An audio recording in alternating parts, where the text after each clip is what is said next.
Envelhecer significa sentir dor? A verdade é que quase ninguém explica. Você acredita que sentir dor faz parte do processo de envelhecimento?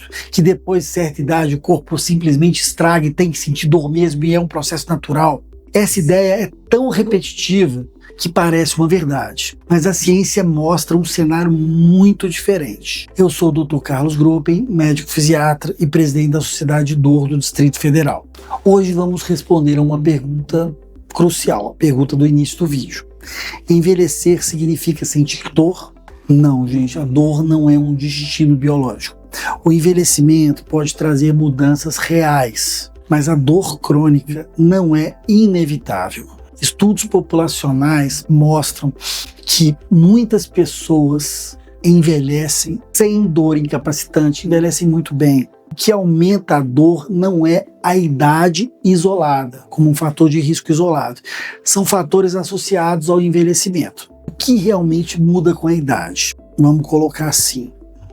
Perda da massa muscular, sarcopenia, é comum e pode ser evitada. Ocorre após os 40 anos, que começamos a perder gradualmente a massa muscular. Menos músculo significa menos estabilidade articular, mais sobrecarga mecânica, maior o risco de dor. Não é a idade que dói, é a perda de suporte muscular. Alterações na cartilagem.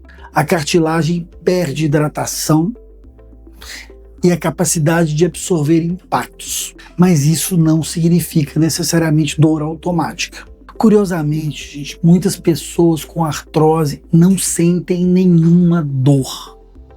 Dor depende de inflamação, sensibilização das vias nervosas, fatores cerebrais, fatores emocionais e muitas outras variáveis. Sistema nervoso mais sensível. Com o tempo, o sistema nervoso pode ficar mais reativo. Isso aumenta, às vezes, a percepção da dor, mas isso nem sempre acontece no idoso. Pequenos estímulos podem ser interpretados, nesses casos, como uma ameaça. Chamamos isso, basicamente, de sensibilização central, como a gente fala nos outros vídeos, a gente explicou bem isso, essa sensibilização. Idosos ativos apresentam menor prevalência de dor crônica do que adultos sedentários mais jovens, ou seja, quebramos o padrão de idade. O movimento protege mais do que a idade prejudica. O mito do desgaste inevitável. A ideia de que o corpo gasta como uma máquina velha é uma metáfora imprecisa e perigosa. O corpo humano é adaptativo. Tem sistemas próprios, ele responde ao uso com fortalecimento e reorganização. A falta de uso, sim, leva à perda de função. O papel do sedentarismo no envelhecimento doloroso. Envelhecer costuma vir acompanhado de redução de atividade física, a uma aposentadoria mais sedentária, um medo de cair, um isolamento social. Esses fatores reduzem estímulos corporais e o corpo se adapta ao desuso. Mais rigidez, menos força, maior tendência à dor. Mas isso não é inexorável. A dor como mensagem, não como sentença. Dor na maturidade costuma ser um sinal de desequilíbrio, inicialmente. Fraqueza muscular assimétrica, perda de mobilidade, inflamação metabólica, alterações do sono, e às vezes até comida inadequada. Não é um decreto irreversível, é um convite à reorganização. O medo do movimento após os 60 anos é algo bastante comum. Muitas pessoas evitam de se movimentar por medo de lesões, mas o desuso acelera o chamado envelhecimento funcional. Músculos enfraquecem, equilíbrio piora, as articulações ficam mais rígidas. Movimentando de maneira segura é parte do que deve ser feito em termos de tratamento. Movimentar-se de maneira segura. O paradoxo do repouso. Repouso excessivo aumenta a dor, principalmente a dor musculoesquelética.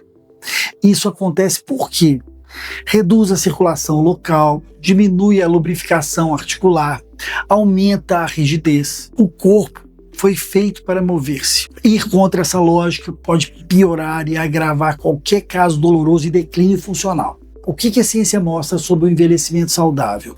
Programas de atividade física em idosos podem reduzir a dor crônica, melhorar o equilíbrio, diminuir o risco de quedas, aumentar a independência. Mesmo pessoas que iniciam após os 70 anos podem ter esse benefício, sem contar o convívio social que aumenta.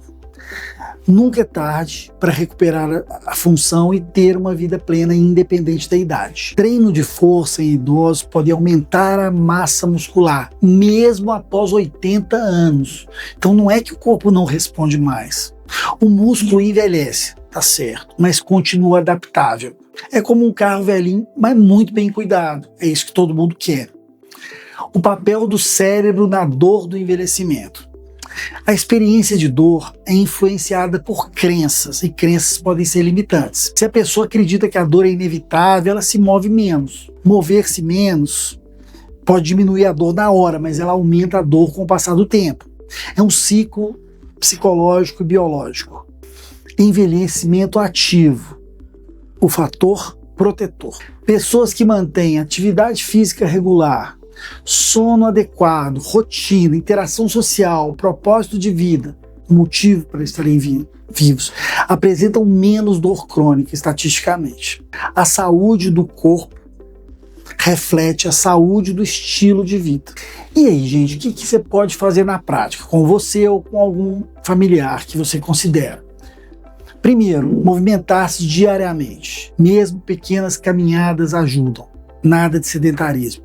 Fortaleça seus músculos. Força protege as articulações. Preserve a mobilidade, importantíssimo.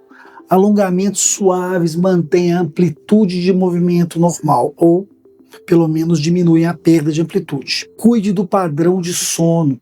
Um sono regular diminui a percepção de dor. Evite isolamento, a gente é feito para a vida social. Conexões sociais reduzem a dor e a inflamação e deixam a vida melhor. Quando a dor merece uma investigação em qualquer idade, mas especificamente o idoso, a gente deve procurar avaliação profissional sempre que tiver dúvida ou se houver um desses sintomas. Dor persistente e progressiva, perda significativa da força, quedas frequentes, dor noturna intensa.